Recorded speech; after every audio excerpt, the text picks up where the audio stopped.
Oh, welcome, Khushbu. You've joined in immediately.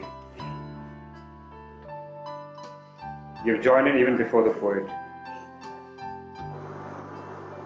Well, hi. Hi. Hi, Danielle. I'm Karthike. Yes. It's evening here. I'm in Mumbai, Maharashtra, India, and I'm aware that you are in Pittsburgh. Yeah, it's morning here, basically. It's morning there, and Yeah. Pittsburgh is in the state of Pennsylvania, as my Yes. friend Google told me. Yeah. I was reading your poem Honeysuckle, and I was talking to Akshay. For everyone joining in, Akshay is the publisher. Akshay, this is the book under discussion today, and it's an anthology of poems. It's titled Joys of Aging, and one of the lovely poems in this book is by our friend Dannielle from Pittsburgh, United States. We'll be speaking with her about her life, about poetry, about her inspirations. So it should be a lovely session. I quite enjoy the poem. Oh, thank you.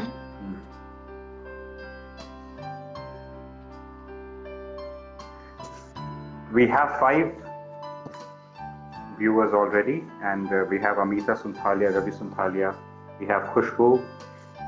Let's see if we have any other poets. We have Vedant and Khushbu joining in as well. One is from Mumbai, one is from Gujarat. So welcome everyone, and let's get going. Dannielle, I like to write philosophical poetry. That is when a few lines convey an idea or a story, as opposed to writing 20 lines that describe my emotion. I like to sum up the emotion in a few lines, and I find that quality in your poem as well. Is it true? Do you like brevity? Do you like to describe a lot in a few lines? I do, and I find oftentimes when I write that I'm saying a lot of the same things over and over again in different words. When I write, I focus a lot on like rhythm and sound, but I do try to keep most of my work, at least poetry-based, succinct, just because I feel like if you drag it out too long, you could keep going. You can go all day and write the same thing over and over again and never run out of the words. That's right. So, do you also write spoken word poetry? I don't. I really like to watch it and I really like to listen to it. I'm not the best public speaker. I'm just not very comfortable in that setting. So it's not something I've ever looked to do myself. But I do enjoy listening to it. You do? Well, I so much want to, read the poem and ask you about the inspiration. But for the people in India, I would like to tell you a little bit about Pittsburgh, so that you are aware of where our friend Dannielle comes from. I opened this website, society19.com, and I see there's a word called yinz, Y-I-N-Z. Yeah, it's I don't know if you know y'all, like you all. Yeah, you all. And then I don't know where that came from, the yins thing. I don't say it, but a lot of people do, but it's just basically a collective you guys. A lot of people will say yous too, Y-O-U-S-E. Yeah. Yeah, we Pittsburghese, it's what we do here. I like yinz. It's so modern sounding. It says here that it came in the 1800s from Irish immigrants, and they started using the phrase you ones. Oh, see, I didn't know. I didn't know it either. It's thanks to my friend Google that I know this. And it says here this is one of the most popular of the uniquely Pittsburghese sayings. Wow. It is. And hey, to all my Indian friends joining in, when you go to the shopping center or the shopping mart, the shopping cart is called a buggy. Yes, right? that one I use. A buggy. And it says here because shopping cart is way too long. That's true. Yeah. Buggy is cute. Cute. It's cute. And instead of saying slippery, you say slippy. Yes, I actually thought that was a real word too for the longest time. And I wrote it in like a college essay. And then I got, oh, no, that's not real. And the creek is a crick. Yes, and I wrote that there. Yeah. Crick. Yeah, so the second, it comes in the first sentence, into creek water. So Yep. Readers, when you read creek water, it's creek water. Creek is probably unique to Pittsburgh, so it's good to know this. And this is something I really like. It says instead of saying get something to eat, you say get some eats. I've never heard of that one. No? No. And rubber bands are called gum bands. Is that true? Yes. Okay. Wow. This is interesting. And the soft drink is a pop. Yeah, that one's serious. Pop. Okay. Unless it's like an orange soda, and then I'll say orange soda. But any kind of cola is a pop. Isn't Pop also a father? Like you call your dad Pop? Yeah, some people do. Or their grandfathers. All right. That's interesting. And but this goes on and on. But I guess this much is. How do you like Pittsburgh? Yeah, it's the only place I've ever really lived. I like it. It has all 4 seasons, which I really like. If you live like in a lot of places in the U.S., you're getting like either all winter or all summer. We get all 4 seasons, so that's why I like it. Yeah, I read somewhere, I saw a photograph that if you, just excuse me, it's the, that if you get winter, how do you switch off the notifications? I don't know, I'll ask Akshay. Akshay, if you're watching this, can you help me switch off the notifications? So the photograph says that if you're enjoying winter and summer on the same day, you're in Pittsburgh. Yeah, that's true. It could go from like 80 one day to like 40 the next, and you just don't know until the day of. Oh, wow. And I have with me some lovely photographs of Pittsburgh. You have a river or a creek? Is there a creek? I believe it meets a river. 3 rivers? Yeah, 3 rivers, and they like all meet together. Okay, and the city is divided into the east and west on either side of the water body. Is that right? Yeah. So downtown's what like separates it, and then you have the 2 sides. Cool. Can you sound also if you can request them? Well, this is about Pittsburgh, and your poem is called Honeysuckle. Yeah. You know, honeysuckle reminds me of the shrubs. Yeah. Yeah? That's what it is, yeah. Okay. With the pulled on, and there's like nectar inside. And I believe the hummingbird is attracted to the honeysuckle. I don't know, Maybe, okay. So a honeysuckle is renowned for its colorful, fragrant flowers and variously colored fruit. Okay, interesting. So that's the title of the poem. May I request you, Dannielle, to read the poem? Yeah.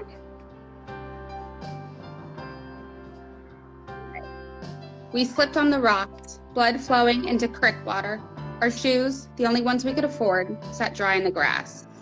Often we played there, knowing it was dirty, a cesspool, Mother called it. Still our hands slipped over rocks for crawdads. You took what you could get. We took blackberries from the neighbor's trees, clambering on the fence to reach the pickled fruit. Often we gathered what had already felled, sucked sweet water from honeysuckle to cool our sunburn. The oatmeal and poison rash, our last reward. My brother watched me fall from a tree one summer. If there ever was a time we believed in God, it was then. I particularly like the last two lines. It makes me want to know about your brother. Mm-hmm. Were you close? We were like 2 years separated, and we were the only two kids in the family. So, growing up together, you spent every day together, more or less. And we did used to go to church together with our grandmother, and then we kind of fell out of doing that as we got older, just because our belief system changed. But yeah, and we're not as close as we used to be now. I only see him like once every blue moon, but when you're adults, you kind of like go your own way. Yeah, that happens. Did you spend a lot of time outdoors with him playing, as is the image I get? I was always outdoors just because my age was right in that bracket right before like technology like really 100% took over, and I wasn't always playing outside with him, but we would go to creeks, we would go play in the woods nearby, any kind of walking we could do to get places. It just depended on whether or not he wanted to hang out with me that day as he got older, which you get older, you're a young boy and you don't want to hang out with your little sister anymore either. But do you miss that sometimes? I miss that. I miss being a kid in general, just like free will, your own autonomy to go do like whatever you want. You're not like stuck in an 8-hour job all day and like dedicating your whole life to this one thing. It's when you were a kid, it was like free range. But when you're a kid, you don't know that until you get older. I miss the times I spent outdoors, with my sister. Now it's all about Facebook, pinging each other on Facebook and other social media. And instead of slipping on the rocks, you play games, the Farmville games. Everything has become digitized. I miss it. I am particularly fond of the last line because it gives a persona to the poem. If there ever was a time we believed in God, it was then. Is this symbolic or is this factual in the sense, were you very religious? I'm not. It's more actualized because I used to go to church and I used to believe in God, and I'm not necessarily, I don't know what my belief system falls in anymore. I believe in some sort of a higher power, but I fell away from that direct belief in God when I was younger, just due to like family issues and all kinds of other stuff. So that was actually more actualized. Like that was truly the time in my life when we believed in God. And then as I got older, that fell away. To the reader, it also, when I read your poem, it makes me feel that perhaps the idea of spending time with family and slipping on rocks with blood flowing into creek water, our shoes, the only ones we could afford, sat dry in the grass. So the image I get is that such a time spent in one's life with family in the lap of nature, such a time is perhaps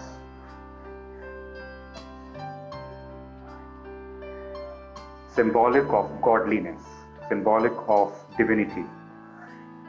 And that's one of the images I also got. But as readers, we tend to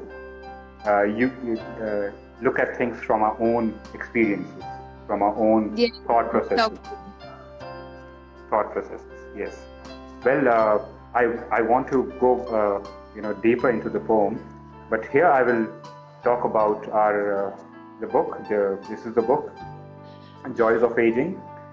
I like the color scheme of the book. It's very well done. And you have spoken to Akshay then, haven't you? Akshay. A little bit, yes. Akshay. So Akshay is a friend. He's the publisher of many such good books, and I will be talking to other poets from this anthology as well and from other books. So for all the listeners and the watchers here, because I know one friend of mine is listening to me, you may visit the handle @poetschoice on Instagram, which will direct you to the website from where you can read more about Akshay and his efforts at literature, particularly poetry, and also find easy methods to order the book. Well, I could have, I'm thinking now, is this a good enough sales pitch? But I'm not making a sales pitch because I know Akshay personally, and I quite enjoy the works. I spoke to another poet recently, Eric. That's right, Eric, recently. And he too felt that the poems in this book are indicative of the poet's experience and a sense of nature and wonder. So,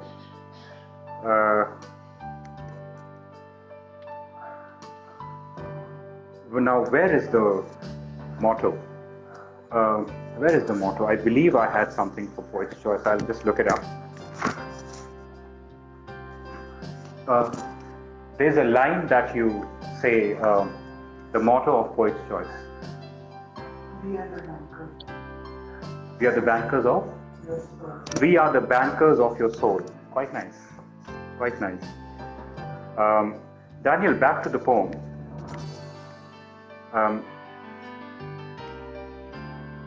We took blackberries from the neighbor's trees, clambering on the fence to reach the pickled fruit. Blackberries from the neighbor's trees. There's a sense of rhythm, an onward rhythm in the poem. Mm-hmm. Clambering on the fence to reach the pickled fruit. Is this purposely done or is this an accident? Oh no, it's on purpose. I found very early in my poetry writing that I need like some sort of a rhythm to get myself going, because oftentimes I'll think of like one key phrase or like line and I'll base the poem around it. So I use the rhythm to, help me get to that point. But yeah, I think sound's very important, because even though I don't do spoken poetry, I think being able to hear it in my head helps me write it. That's right. Often we gathered what had already felled, sucked sweet water from honeysuckle to cool our sunburn. Again, a lot of economy. It's a sentence. I get it. It's a line. But in one sentence, you describe the weather, the heat, and the experience of collecting what nature has bestowed upon us, and sucked sweet water, again, fickle fruit, sucked sweet. So what's that? Is it onomatopoeia when you have sounds matching? I don't Alliteration. know. Alliteration, right. Or alliteration, as you said. So that also comes across. I think it's very well done. That's my observation in the poem. Once again, it's done on purpose. Yes. So anybody watching this today or in the future, accidents or coincidences are a matter of practice. You practice them perhaps in your mind. And I really wish that spoken word poets would pay more attention to such purposeful writing. Yeah. I want to know the oatmeal on poisoned rash, our last reward. What is this line? Me and my brother and a couple cousins of ours got really bad poison ivy rash once, and that was what my mom did to like help us, which she made oatmeal, and the oatmeal was supposed to like, I don't know, help you stop itching. So that was another verbatim, is, we literally got such bad poison ivy that we had to be covered in oatmeal at the end of one summer in order to, cure us. Okay, I'll be careful myself. And the sentence here, my brother watched me fall from a tree one summer. Now, it could be a simple occurrence. It could be just an accident. Is it also indicative of something deeper? Watching me fall from a tree one summer. Because the next line says, if there ever was a time we believed in God, it was then. So is the fall from the tree one summer, is that fall indicative of a kind of goodbye to that time, or a goodbye to religion? I think in the context of the poem it is, because at some point you do have to separate yourself as a writer. But I did genuinely fall from a tree once, and he watched me fall. But as a writer, that was kind of like what I was aiming for, was like that was the end of your adolescence. And then from that point on, you grow. Yes. I think it's,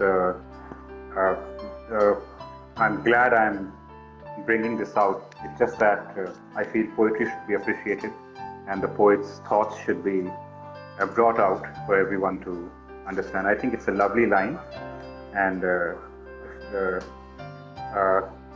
cool. Now, you are working on something that is, I have the word here called a chapbook. Yes. What is a chapbook? It's basically a poetry collection. I've been working on this for like 5 years. Because every time I feel like I've written a poem that I like enough to put into it, I have to take another poem out because it doesn't mesh together well anymore. So it was important for me when writing this that I'm not generating anything that I can't use within the context of that chapbook.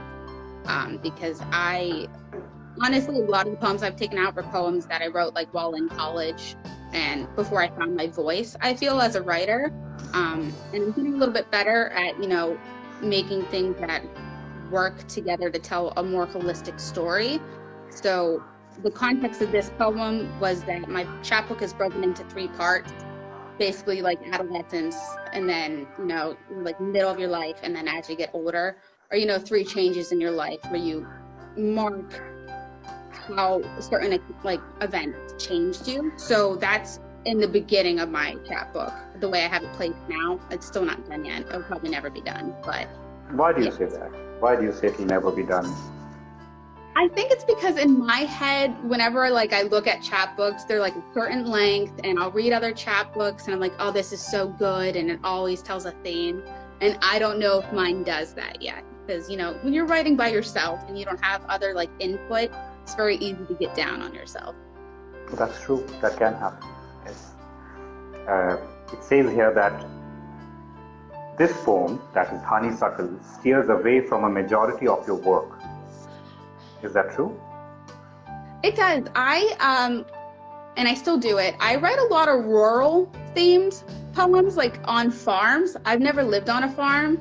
And there are a lot of like persona poems about, like a mother and a father or a daughter on this farm. And I'm placing myself somewhat in that role as I write it. But a lot of my poems are rural themed about farm happenings, which is funny from a city. Yeah, it's interesting. One of my favorite poets did something very similar.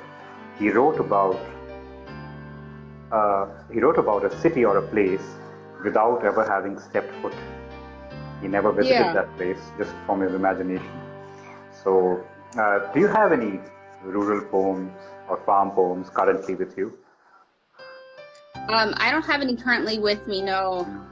I would have liked to know what you think and what you describe. And I wonder now if it will be activity, or it will be the sunrise, or it will be the peace of mind. So how does this poem steer away? Is it one is because you like writing on rural themes? That is one difference. Any other difference? Are the poems also as symbolic as this one? I think the main difference is that a lot of my poems are persona poems, and I would never say that they were about me. This poem is truly about me and about a lot of my experiences as a kid. So that's where the biggest difference, I think, lies. Yes, it is less dramatized and fictitious from your other pieces. Yes. As it says. Okay, that's interesting. And do you like this poem when you keep it on the same shelf as your other poems? I do like this poem. It's not my favorite poem I've ever written, but it's up there. I have like a certain. There's a poem that I wrote like forever ago, and it's never gone published. I don't think it'll ever get published, but it's like one of my favorite poems. But I think it's up there. I like the way I like crafted it all together compared to some of my other things, which sluck together. So in terms of craft, I prefer it. In terms of crafts, okay. What do you feel? I must ask you this. What do you feel about farm life? Since you've never been about farm life, about the rural parts, the rural themes. What do you think about it? Do you? It's weird because the way I write about it is as though it's like a very brutal and harsh life, which I imagine it is because you're having to work for everything that you get out there. I've even written a play about, like a family on a farm. So everything I write about that's rural based is also very harsh, very brutal. There's nothing between you and whatever's happening out there. So the sun is very hot. It's not a pleasant experience, the morning sun. Unforgiving, the work kills you. That's what I think of as a writer. Again, I've never lived on a farm or done farm work, so I don't know exactly what that's like for the individuals who do, but it cannot be easy. Mm-hmm. Perhaps if I am able to interview a poet who's from the rural side, I'll mention this and maybe I'll get a perspective from him or her. Now, after having asked you about the rural and urban, yes, Vedant, our friend Vedant says country life. Vedant, you're particularly fond of country life, but our poet friend here, perhaps you can have a discussion with her someday and tell her your views. How the poem plays into the concept of joy of aging, despite its bitter tone. Now, I asked you before the talk we had, the bitter tone, and you told me that I find it reflective, personally. And the relationship with my brother, whom it was written about, which we have already spoken about. You've told me that you're not as close, perhaps, as you were when you were kids. Yeah. And in a way, you fell from the tree, and that marked the end of that era of spending time outdoors, where your shoes were drying on the grass and your feet were in the creek water. Yeah. How the poem plays into the concept of joy of aging. Is it a joyful experience, aging? I don't think it's joyful in the moment. I think aging is one of those things that, like, it's reflective. You look back on it and there are parts that were joyful, but the bulk of it's not going to be. But I think that's what life is about. If everything is always joyful, then nothing would be, because you have nothing to compare it to. That's right. So when we think of the years we have been through as a collective, as a group, perhaps then it's joyful. But in the moment you feel a little sad that your skin and your hair and your ears are changing the dimensions. Yeah. And, oh well.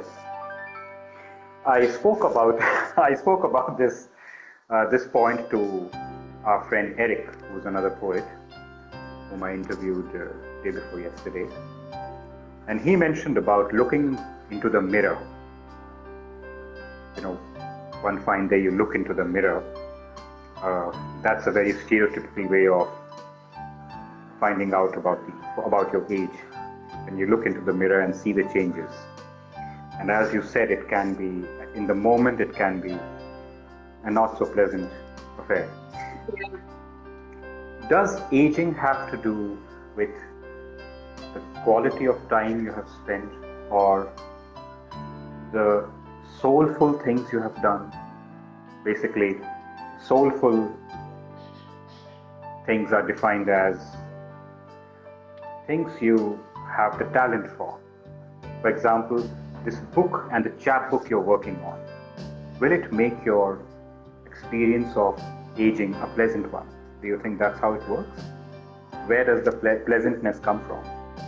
Yeah, I hope so. I think, especially given the context of, you're working a 40-hour work week and that's what you do to make a living, but that's not what your life is about, I think you have to have some sort of creative outlet or something in order to put yourself out there. So I also paint. I don't paint as much as I used to, but I also don't write as much as I used to. I write when I get inspired, and that's just whenever, the clock strikes me well. And I think that living is how you choose to make yourself happy, because everybody can get stuck in a rut and just decide that they're going to get older and never actually live a full life. Mm-hmm.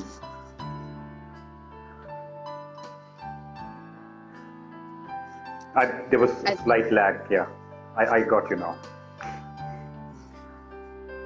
Do you feel that as a society, as a collective, do you feel we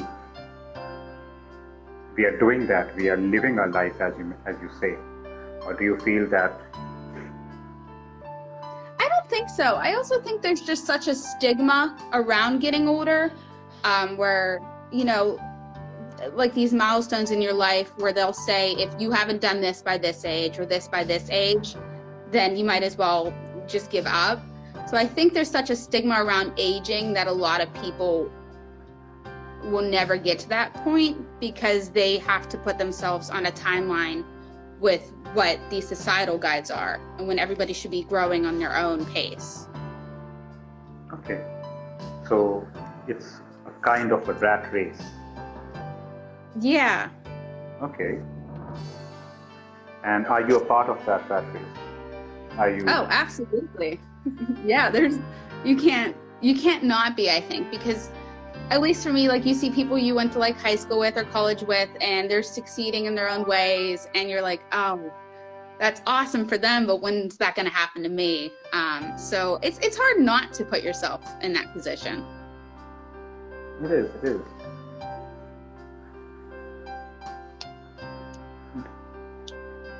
Do you feel, Dannielle, that we should wait for the rat race to give us some result, some monetary result, say when we are 50 or 60, and then we should pursue our passions and interests, as some people say? And some people do that. They wait to reach a figure of 50 or 60, and then they want to.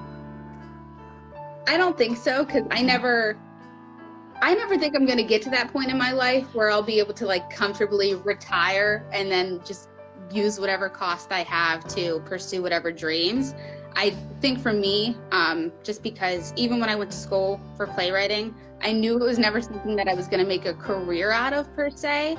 It was just something I was very interested in doing. Mm-hmm. I always understood I was going to have to work alongside that.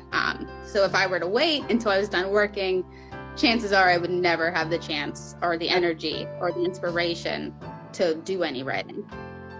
That's right. And as Vedant mentions in the comments, make hay while it's sunshine. Sunshine is, I believe, Vedant, you're referring to while you have the energy, while you have the passion with you. Let me know, Vedant, if that's what you mean, and I'll ask the question. Do you read poetry by any other poet? Are you fond of any other poet? Dannielle, any favorite poets? My favorite poet's Melissa Stein, specifically her Rough Honey poetry book. If I feel myself stuck in a rut, I will reread that in order to get myself going again. Okay. I also really like Tupac's poetry collection. A lot of people don't consider that poetry. I do. My mom read it when I was a kid, so I've always liked it since I was younger. And then I really like Ocean Vuong too, Night Sky with Exit Wound. But those are my top three. Okay. Just for clarification, Tupac is also the rapper. He had a poetry book too. Oh yeah, I've heard about that. I've never read it. But I believe rap in a way is preserving poetry. Yeah, and it was cool. They would show you how he wrote it, because he would use like drawings in place of words, and then they would type up the actual poem alongside it. So it was a neat little book. Okay, I'll check it out. I'll check out the book by Mr. Tupac. Another poet, there's a poet, well-known poet, I believe, from Ireland called W.B. Yeats. 1865 to 1939. That's the time period. He has a poem called When You Are Old. Now, he was obsessed with aging. He says, when you are old and grey and full of sleep, and nodding by the fire, take down this book and slowly read and dream of the soft look your eyes had once and of their shadows deep. These are the first 4 lines. When you're old and grey and full of sleep, that happened to all of us. And nodding by the fire, take down this book. Nodding by the fire will happen to those who have a fireplace, or one of your people from the rural poetry perhaps will have a fire, fireside. Not the city people, I believe. They will not be. Yeah. So when you're by the fire and slowly read and dream of the soft look, you'll be by the fire and you dream of the soft look of your eyes, the look of your eyes and of their shadows. My God, this is sad, but it's true, isn't it? We may be symbolic. We may feel we can be positivists. We can feel good about aging, but isn't that a brutal fact then? That the reason we seek joy in aging is because subconsciously we know that we're going away, and it hurts us. Yeah, it hurts. It's us. inevitable. Yeah, it hurts us, doesn't it? And as you said that, without summer there's no winter. If everything is joyful, sorrow loses its importance, and the other way around. Similarly, it's because we feel the hurt of aging that we can appreciate the joy of aging. So aren't they together? The hurt and the joy. Yeah. Yeah, isn't it? Okay. So do you have any other poem of yours you'd like to read, Dannielle, right now? I do. No, I do not. Not at all. No. Okay. How about your play, which you mentioned? What's the theme of the play? Yeah, it's called Deliverance, but it's not like the movie Deliverance. And it's about a young girl. It takes place like circa 1940s, 1950s America on a rural farm, and she is going to be wedded off to another boy who lives like on a neighboring farm. But she has always dreamed of like her own self-autonomy and not being owned by her father or a husband. And she dreams of the big city and, leaving this farm. And then that story follows along the story of her mom at her age, who was wedded off and had her and was just so miserable with the way that her life was going that she thought that it was going to be a cyclical cycle of, this is all my life is. My life is being this mother, this woman, and a man owns me. So it's about these two women kind of breaking free of that mold of, losing their identity in the wills of others. Okay. Wow. So it has the themes of, let's say, broadly speaking, feminism and patriarchy. Yeah. Okay. Are these themes close to you? Do you feel strongly about this topic? Yeah, I'm a feminist for sure. I think everybody should be a feminist. But the play is actually derived from a poem I wrote years ago, and I just expanded it. So yeah, it's really about, we're all put into circumstances where we feel like we have no control over what happens to us. And what these women do and what the play is about doing whatever it takes in order to get yourself out of that position and not succumbing to your fate. Mm-hmm. Are you a believer of fate? Do you feel fate? I was always taught that fate is something that you can't change, but your destiny is something you can. So I do think that there are fateful forces that you're predisposed to. But in terms of a destiny, I think that there are aspects of your life that might be fated to happen, but you can change parts of those and make your own destiny. So in a way, we all are fated to grow old. Yes. But the way we live our life, the journey we make, that is our destiny which we can alter. Exactly. Well, that's interesting. That this itself can be a topic for such a big discussion. Fate, destiny. So, what's on your agenda right now, apart from your work life? That is the 40-hour a week. What else is on the plate? I've been working on another new play, and it's really eccentric for me. It's nothing like what I've written before. It's kind of inspired by Who's Afraid of Virginia Woolf. So I've been working on that in like bits and pieces because I have to keep rewriting the ending because I know how I want it to end, but I don't know how to get it there. So I've been working on that. And then I've started painting again recently. And then every now and again, I find a poem I like well enough to put into my chapbook. In your chapbook, okay. A chapbook, I believe it's a physical book then. Yeah, it will be once I get enough and get it published. Okay. For now, it's on the computer.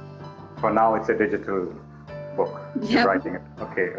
The image I get of a chapbook is something with multicolored pages, and it's just my imagination. Okay. So you this play you mentioned, you know the ending, but you are trying to figure out how to get there. So just like how all of us know our ending, we are trying to get there in the best way possible, right? So that's interesting. I would have loved to, hear some more works of, because I like your poem Honeysuckle, and I want to know what you feel about those poor rural folks in America struggling their way on the farm. As you mentioned, it can't be pleasant, it can't be cheery. I would have liked to know more about that. But since that's not happening, I'll read a few lines from your poem. Sure. So this is especially for anybody, anybody in India who was a 90s kid. Because the line says, you can connect with this, we took blackberries from the neighbor's trees. We have done that too, you can connect with that. We took blackberries from the neighbor's trees, clambering on the fence to reach the fickle fruit. Fickle fruit is another symbolic idea. Fruit you get in life, the result, it's fickle. We imagine it to be a sweet fruit. The result will be sweet, but it may not turn out to be that way. Often we gathered what had already felled. That's another way of approaching life. Either you go for the fruit, what you want, or you collect what is given to you, the felled fruit. Yeah. Often we gathered what had already felled, sucked sweet water from honeysuckle to cool our sunburn. So you make the best of what you're given, whatever the tree gives you. The oatmeal on poison rash, our last reward. My brother watched me fall from a tree one summer. If there ever was a time we believed in God, it was then. Thank you so much for your time, Dannielle, and thank you. It's lovely, and for anybody who will be watching this conversation, and you'd like to know more about the book, you can buy the book from Poet's Choice. You can approach Akshay, he's friendly, and or you can ask Dannielle, hey Dannielle, I heard about your poem. I want to buy the book, Dannielle. Please help me, Dannielle. And Dannielle, being a nice person, she'll guide you to the website. Yep. And she'll also tell you about her other poems if you ask her politely and nicely, that is. So she's a nice person. So then you can buy the book and you can read it, and you can support good ventures, you can approach good books, you can support good books. So with that, I'll thank Dannielle, and thank you so much, Dannielle, and I'll see you guys again with another talented poet. I'll let you know in advance the date and time. Thank you so much for joining in, everybody, and good night. And good morning to Dannielle. Yes, thank you.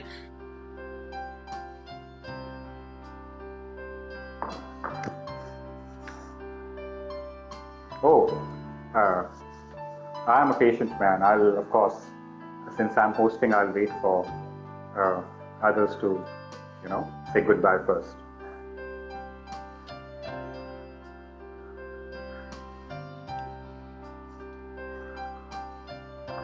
In the meantime, I'll go over the comments.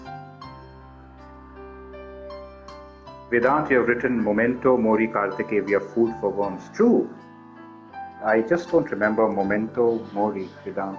What the exact meaning is, I don't have it on hand, but I agree with you.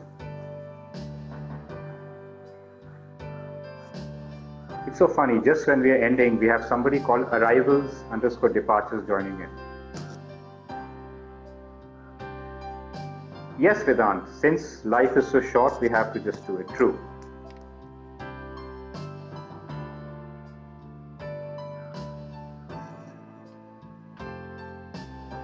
Thank you so much, everybody, for joining in. And thank you, Dannielle, again. Dannielle, I'll wait for you to switch off the camera first, because that's just polite.